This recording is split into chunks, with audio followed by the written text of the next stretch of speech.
என்னவென்றால் நாம் செய்யும் அந்த ஒவ்வொரு விஷயமே ஒரு ஆர்ட் மாதிரி. பேசினேன்னா கூட அதில் ஒரு சங்கீதம் வருகிறது. இருக்கும் அந்த உண்மையை உணர்வு. ஸோ இது நான் மேத்தமேட்டிக்ஸில் சொல்லுவோம்ல, 2 + 2 4. அப்படி அந்த மாதிரி ஒரு உண்மை என்பது கிடையாது. சோஷியல் லைஃப்ல நம்மளுடைய சமூகத்தில் இருக்கும் அந்த அங்கத்தில் இருக்கும் ஒவ்வொரு அதில் இருக்கும் அந்த காம்ப்ளெக்ஸ் இன்ட்ரிகசிஸ் எல்லாமே எனக்கு புரியுது. அவர் பேசுவதே ஒரு கவிதை போல இருக்கு. அவங்க ஜஸ்ட் நான் பேசுறேன், நீங்க கேட்குறீங்க அப்படிங்கிறத விட அந்த கேட்பவருக்கு அது ஒரு சந்தோஷத்தை கொடுக்கும். வாவ்!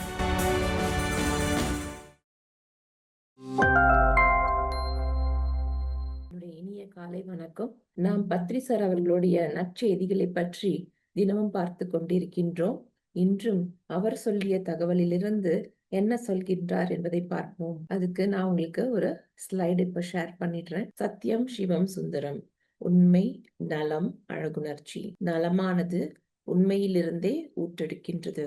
ஒரு மனிதனிடம் உண்மை இல்லை என்றால் அவனிடம் நலத்திற்கான சாத்தியக்கூறே இருக்காது. உண்மை என்பது ஒருவன் தன் சொந்த ஆன்மீகத்தை உணர்வதாகும். ஆன்மீகம் என்பது நாம் அனைவரும் தெய்வங்களே என்பதை புரிந்து கொள்வதாகும். நாம் ஒருவரை ஒருவர் தெய்வங்களாகவே காண்கிறோம். அப்போது மனங்கள் மென்மை அடைகின்றன. அந்த 2 மென்மையான மனங்களும் இணக்கமான முறையில் ஒன்றோடொன்று ஊடாடுகின்றன. பின்னர் அறிவுத்திறன்கள் செம்மையடைகின்றன. அதன் விளைவாக சமூக வாழ்வின் நுணுக்கங்களை சிறப்பாக புரிந்து கொள்ளப்படுகின்றன. இவை அனைத்தும் சிவம் என்று அழைக்கப்படுகின்றன. பின்னர் அனைத்தையும் அழகுபடுத்தும் ஒரு கட்டத்திற்குள் நாம் நுழைகிறோம். அப்போது நமது வாழ்வின் ஒவ்வொரு அம்சத்தையும் நாம் அழகுபடுத்த தொடங்குகிறோம். இத்துடன் இந்த TWASSS உண்மை, நலம், அழகு குறித்த இந்த தொடர் நிறைவேறுகிறது. எவ்வளவு அழகான விஷயம் இல்லையா? அதாவது உலகத்தில் இந்த அமைதி என்கின்றது நிலவ வேண்டுமென்றால் இந்த தியானத்தை நாம் ஒவ்வொருடமும் கொண்டு சென்றோமே என்றால் அப்பொழுது உலகத்தில் அதாவது இந்த மாற்றம் என்பது உலகத்துல நம்ம வேணும்னு பார்த்தோம்னா அது ஒவ்வொருடைய உள்ளிருந்து வெளியே வரும் அந்த ஒரு அழகான ஒரு விஷயம்தான். அந்த ஒரு மென்மை, அந்த ஒரு அன்பு வெளியே வெளிப்படுத்த ஆரம்பித்தோம் என்றால் இந்த உலகம் என்பதே வேறு விதமாக இருக்கும் என நானும் ஒரு தியானியாக இருந்து இன்னொரு தியானியின் பேசும் பொழுது என்னுடைய பேச்சு அதில் அந்த கனிவு தானாகவே வந்து விடுகிறது. சோ அதே போல உலகத்தில் இருக்கும் எல்லோருமே அந்த கனிவுடன் பேச ஆரம்பித்து விட்டோம் என்றால் எப்படி இருக்கும் இல்லையா? இந்த உலகமே வித்தியாசமான ஒரு இடமாக மாறிவிடும். அதைத்தான் நம்முடைய பத்ரி சார் அவர்கள் இன்றைய தலைப்பில் நம்மிடம் சொல்லியிருக்கின்றார்கள். இதை கொஞ்சம் நம்ம தனித்தனியா பார்ப்போம். அதாவது நமக்கு உள்ளே இருக்கும் அந்த முழுமையான புரிதல், டீப் ரியலைசேஷன் உள்ள போயிட்டு ஆழமான அந்த புரிதல் வரும் பொழுது அந்த உலகத்தில் அந்த சோஷியல் ஹார்மனி எப்படி அந்த அழகான ஒரு விஷயம் நடக்கின்றது. அந்த ஒரு சோஷியல் ஹார்மனி நடக்கும் பொழுது, அதாவது முதல்ல என்னிடம் இருந்து அந்த அன்பு வெளியே வரும் பொழுது என்னுடைய குடும்பத்தில் அது தெரிய ஆரம்பிக்கிறது. குடும்பத்தில் ஒரு அமைதி அழகாக நிலவ ஆரம்பிக்கிறது. ஸோ நம்ம யாரை எப்படி அந்த மட்டம் தட்டுவது, என்ன செய்வது என்கின்ற ஒரு விஷயத்திலிருந்து ஓகே அடுத்து நம்ம என்ன செய்வோம், அப்படி குடும்பமாக உயர்வதற்கு அந்த நிலையை செய்கிறோம். ஸோ அது செய்யும்போது அடுத்தது நம்மை சுற்றி இருக்கும் அந்த நண்பர்களிடம் நம்மிடம் கொண்டு போய் சேர்க்கிறோம். ஸோ அழகு அப்படியே கொஞ்சம் கொஞ்சமாக விரிவடைந்து நாம தான் அந்த பாயிண்ட் ஆஃப் ரிப்பிள், அந்த மிட் பாயிண்ட். ஸோ அதிலிருந்து கொஞ்சம் கொஞ்சமாக வெளியே வந்து இந்த உலகமே ஒரு அழகான ஒரு விஷயமாக மாறிவிடுது. இந்த சுந்தரம் என்பது நம்ம ஒரு அழகான ஒரு படம் வரைவது மட்டும் கிடையாதுங்க. நம்முடைய வாழ்க்கை ரொம்பவும் அப்படியே ஒரு நேர்த்தியாக ரொம்ப அழகாக அது மென்மையான உருடையாக மாறி என்னவென்றால் நாம் செய்யும் அந்த ஒவ்வொரு விஷயமே ஒரு ஆர்ட் மாதிரி. நான் இப்ப பேசினேன்னா கூட அதில் ஒரு சங்கீதம் வருகிறது கேட்பவர்களுக்கு. நான் எதுவும் நடக்கும் அந்த நடையிலும் கூட ஒரு அழகை சேர்க்கின்றேன். நான் யார்கிட்டயாவது ஏதாவது நண்பரிடம் பேசும் அந்த உரையாடல் கூட அல்லது வாட்ஸ்அப் மெசேஜ் எல்லாமே அழகாக மாறிவிடுகிறது. ஸோ இதுதாங்க சின்ன சின்ன விஷயங்களாக இருந்தாலும் சரி, எப்படி நாம் அதில் அழகை சேர்ப்பது. ஸோ இதுல முதல் விஷயம் சத்தியம் என்பதை பற்றி, அதாவது கடவுள் தன்மை உணர்வது. என்னது நமக்குள் இருக்கும் அந்த உண்மையை உணர்வு. ஸோ இது நான் மேத்தமேட்டிக்ஸ்ல சொல்லுவோம்ல, 2 + 2 4. அப்படி அந்த மாதிரி ஒரு உண்மை என்பது கிடையாது. இது உண்மையான அந்த ஆழமான புரிதல். அதாவது எனக்குள்ளும் அந்த கடவுள் தன்மையின் அந்த ஒரு சின்ன ஒரு ஸ்பார்க் இருக்கு அப்படிங்கிறத நான் உணர்ந்து கொள்வது. ஸோ அந்த கடவுள் தன்மை, அதாவது நான் என்னை கடவுளாக கடவுள் என்றால் என்னிடம் அந்த முடிவில்லாத தட் இன்ஃபைனைட் பொசிஷன், அந்த அளவில்லாத ஒரு விஷயம் என்னிடம் இருக்கிறது. என்னிடம் அந்த புனிதத்தன்மை இருக்கிறது என்கின்ற விஷயத்தை நான் உணர்வது. அதாவது என்னுடைய இந்த மதிப்பானது என்னுடைய அந்த பேங்க் அக்கவுண்ட்ட பொறுத்து கிடையாது. என்னுடைய அந்த சோஷியல் ஸ்டேட்டஸ பொறுத்து கிடையாது. நான் யார் என்பதை நான் முழுமையாக புரிந்து கொள்ளும் அந்த ஒரு அழகான ஒரு தருணம். இது எப்படின்னு பார்த்தீங்கன்னா, நான் ஒவ்வொரு விஷயத்திற்கும் வெளியே நான் எப்படி பண்றேன்? என்ன பண்றேன்? நான் செய்றது கரெக்ட் தானா? நல்லா இருக்குதா? நல்லா இருக்குதா? சரி நல்லா இருக்குதா? அப்படிங்கிற ஒரு விஷயம் கூட நம்ம நெறைய நேரம் கேட்போம். அது கூட அந்த எக்ஸ்டர்னல் வேலிடேஷன் தான். நல்லா இருக்குதா? அப்படிங்கிறது எஸ், நான் செய்வது ஓகே. நல்லா தான் இருக்குது என்பதை நான் முழுமையாக புரிந்து கொள். இல்லன்னா நான் என்னைய ஒரு ஃபெயிலியராவோ, இல்லன்னா ஐயோ! நான் பாவம், எனக்கு இப்படி நடந்துடுச்சு என்ற அந்த விக்டிமைசேஷன் இருக்குல்ல, அந்த மாரி விஷயம் செய்யாமல், நான் அந்த கடவுள், அதாவது எனக்குள் அந்த புனிதத்தன்மை இருக்கிறது. எனக்கும் அந்த ஸ்பிரிச்சுவல் டிக்னிட்டி இருக்கு அப்படிங்கிறத விஷயத்தை நான் புரிந்து கொள்வது. இதுதாங்க அந்த உண்மையானது. எந்த விஷயத்தை செய்வதாலும் அதில் ஒரு பயம் இல்லாமல், அதில் ஒரு புனிதத்தன்மையை சேர்ந்து செய்வதுதான் அந்த ஒரு அழகான ஒரு விஷயம். அந்த உண்மையை புரிந்து கொள்தல் என்பது. அடுத்தது அந்த சிவத்துல சார் சொல்றா இல்லையா? அந்த மனது அந்த சாஃப்ட் ஆகுது அப்படின்ட்டு. அப்படின்னா என்னது? நம்முடைய உடலானது, நமது உள்ளமானது எந்த ஒரு பிரச்சனையும் இல்லாமல் இது ஒரு நல்ல ஒரு பேலன்ஸ் ஸ்டேட்ல இருக்குது. அதாவது நான் கடவுள் தன்மையோட இன்னொரு கடவுள் தன்மை இருக்கிற ஆள் இன்னொருத்தர் பார்க்கும்பொழுது, அவரிடம் இருக்கும் அந்த கடவுள் தன்மையும் எனக்கு தெரிகிறது. இதுவரைக்கும் எனக்கு தெரியல. நான் பேரா தான் பார்க்குறேன். நான் ஆனந்தியா பார்க்குறேன். இன்னொருத்தங்க ஆனந்தா பார்க்குறேன். ஆனா இப்போ அந்த ஆனந்தையும் நான் கடவுள் தன்மை இருக்கும் ஒரு மனிதனாக பார்க்க ஆரம்பித்து விடுகிறேன். அந்த ஈகோ அப்படிங்கிற ஒரு விஷயம், அந்த அ எல்லாமே அதாவது சண்டைன்னு வருதுன்னு வச்சுக்கோங்க. ஒரு 2 பிசினஸ் பார்ட்னர்ஸ் இருக்கிறாங்க. பார்ட்னர்ஸ் 2 பேருமே ஹைலி அக்கம்ப்ளிஷ்டு. அதாவது படிப்பாக இருந்தாலும் சரி, வேலையா இருந்தாலும் சரி. ஆனா, இப்ப அவங்க இந்த சிவம் என்கின்ற தன்மை இல்லாமல் இருக்கும் பொழுது, இது என்னுடையது, இது உன்னுடையது அப்படின்னு டெரிட்டரி வச்சிருப்பாங்க இல்லையா? அத அவங்க கொஞ்சம் அந்த ஈகோனால புரொடெக்ட் பண்ண ட்ரை பண்ணுவாங்க. அதாவது நான் ஜெயிச்சே ஆகணும் இந்த வாக்குவாதத்துல அப்படிங்கிற ஒரு விஷயத்தோட அவர்கள் பேச ஆரம்பிப்பாங்க. ஸோ மனசு ரொம்ப இறுகி கல் மாதிரி இருக்குது. ஆனால் இதுவே சிவம் என்கின்ற ஒரு விஷயம் அவர்களிடம் கலந்து இருக்கும் பொழுது, அவர்கள் என்னன்னா, நான் என்னுடைய அந்த அந்த இடத்தில் அந்த கம்பெனில என்னுடைய வேல்யூ என்னன்னு எனக்கு புரியுது.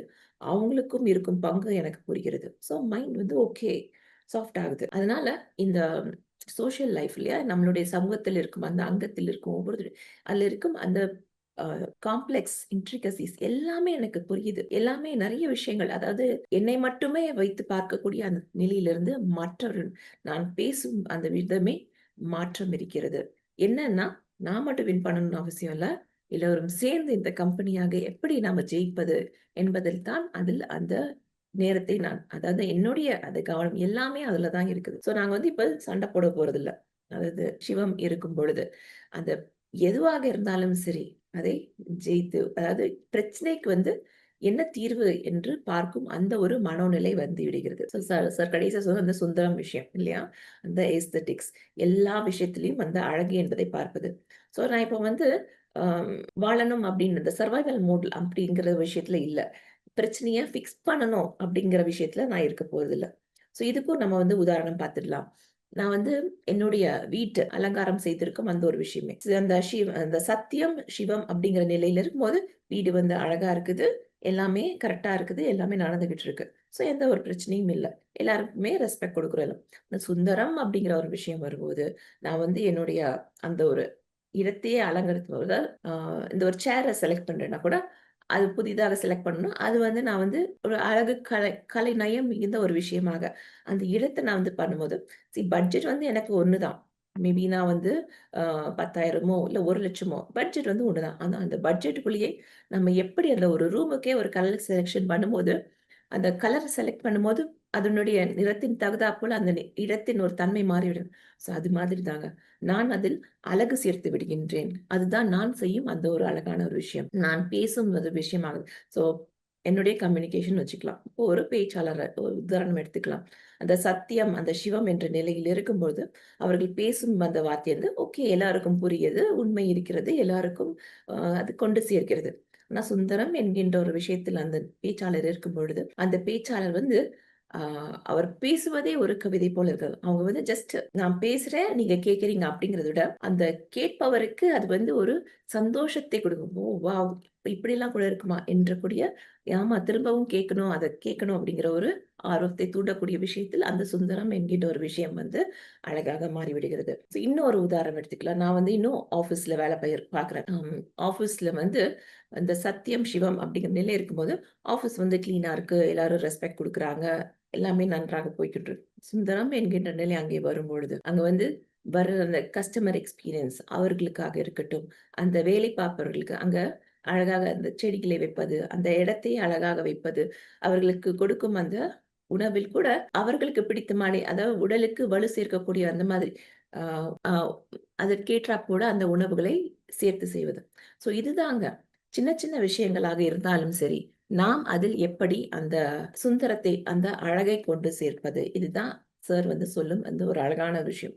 சத்தியம் இருக்கும் பொழுது, நான் வந்து அந்த புனித தன்மை உடைய ஒரு ஆன்மா என்பதை நான் புரிந்து கொள்கிறேன். இது வந்து உள்ளே இருக்கும் அந்த ஒரு மாற்றம்.